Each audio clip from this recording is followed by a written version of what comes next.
Hey guys, it's me again. Pretty much for this episode, we're going to talk about two apps called Juggernaut Rise of Sovereign and TNT Towers and Trolls. They're available on the Android market and on the App Store, so go ahead and check them out if you can. One PC game, which is called Terra, and two console games. One of them is going to end up being called Splatterhouse, which came out a long time ago. And the second one's going to end up being Prototype 2. So with that, let us begin with the critical judgment of video games as I smoke a cigarette in front of your face. So good. Anyways, let's go ahead and start with Juggernaut Rise of Sovereign.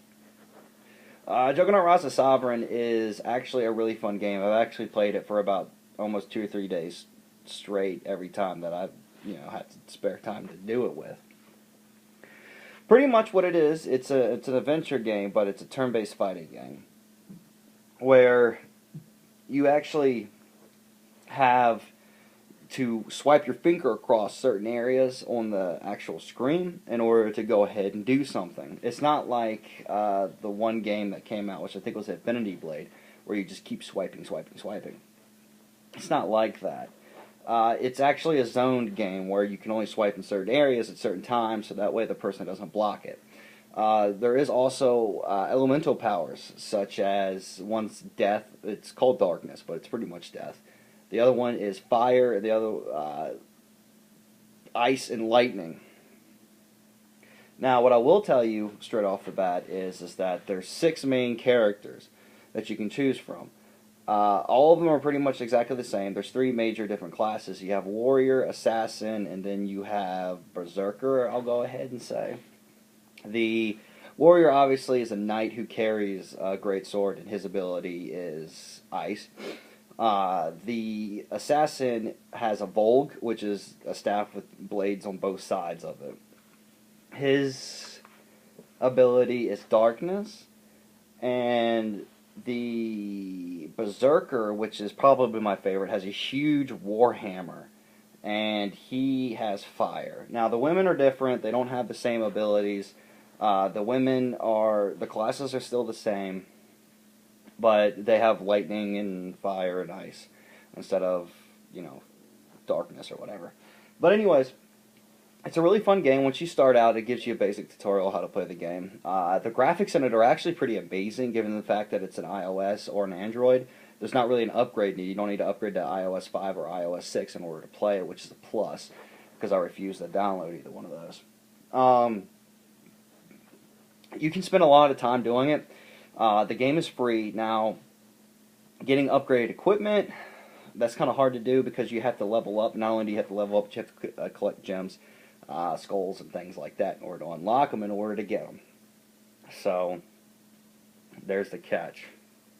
Now, the second one, that was what out for the App Store, is going to end up being TNT, which is Towers and Trolls.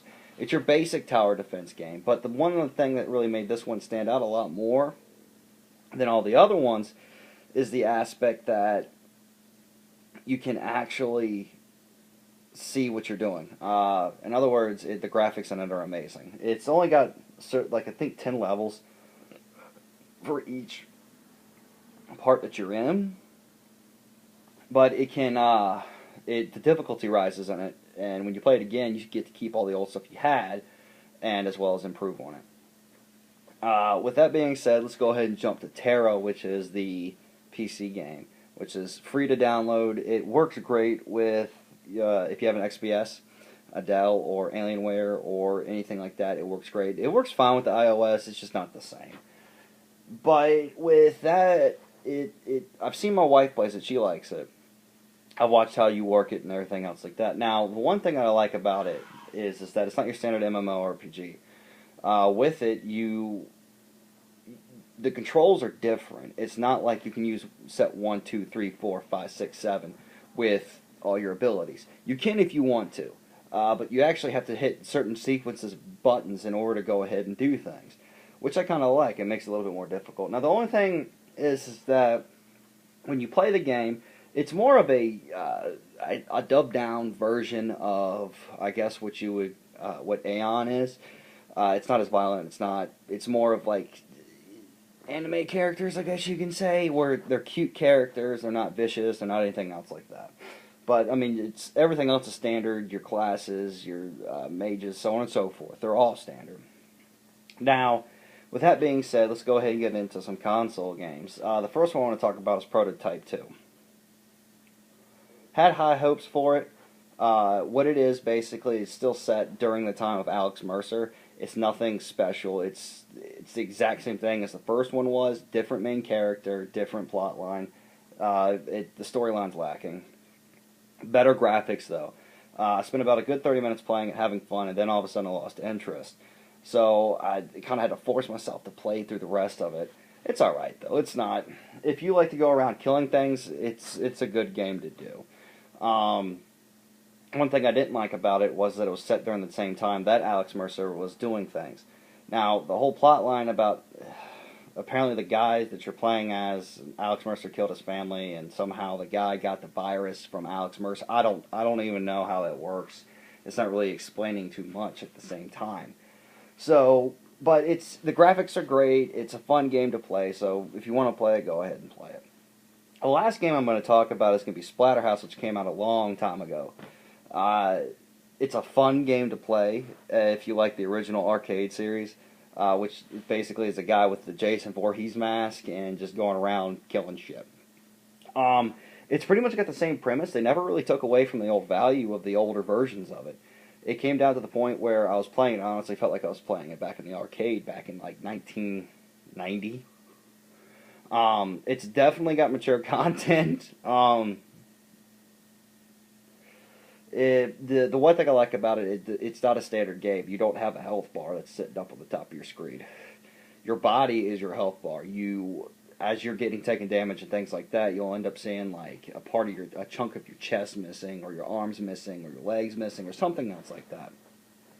But the entire environment's up to you to use how you wish. It's got great metal music if you're a metal fan. It's got things like Mastodon. It's got Meshuggah in it, which we all know is my favorite. It's got a bunch of cool things in it. So it's a pretty fun game. It's a platformer. You have to run on some walls here and there and do things like that. The first 30 minutes of the game sets the pace for the entire game. So be prepared. There are some things in it that are a little bit like, but anyways, with that being said, I'll go ahead and that'll be it for at least this episode. The next episode, which will probably end up being tomorrow morning, I'm going to try to put out 3 a day just to, give you all something to watch for those who have been viewing these. The next one's probably going to be about some hints and things like that for Mass Effect Darksiders 2 and things like that. I might actually end up talking about the prequel to Castlevania Lords of Shadows. And we'll go from there. And there will be another episode about some music and some good musical choices and things like that. Movie-wise, I'm not really having any faith with anything. But the one thing I do want to say real quick, and hopefully some people agree with me, is that these days the video games that are coming out are not very difficult. They're not really mind-challenging. They're not really puzzle-based. So hopefully that'll change within the given year. I'm going to go ahead and try to play as many games as I can. You have to keep in mind I'm buying all these games and playing them for y'all to see what y'all think. If y'all want me to play any game for y'all to see how it goes, I will be more than glad to. Just leave me a comment and ask me what game you want me to play for you. I'll do that. But other than that, y'all go ahead and have a good day. Make sure that y'all are good to each other. Be kind. And hope you enjoyed the video. If you like the videos, like them for me. Please leave comments. Any comments are good comments. So hopefully y'all have a good day. And be cool. Be good. Rock on.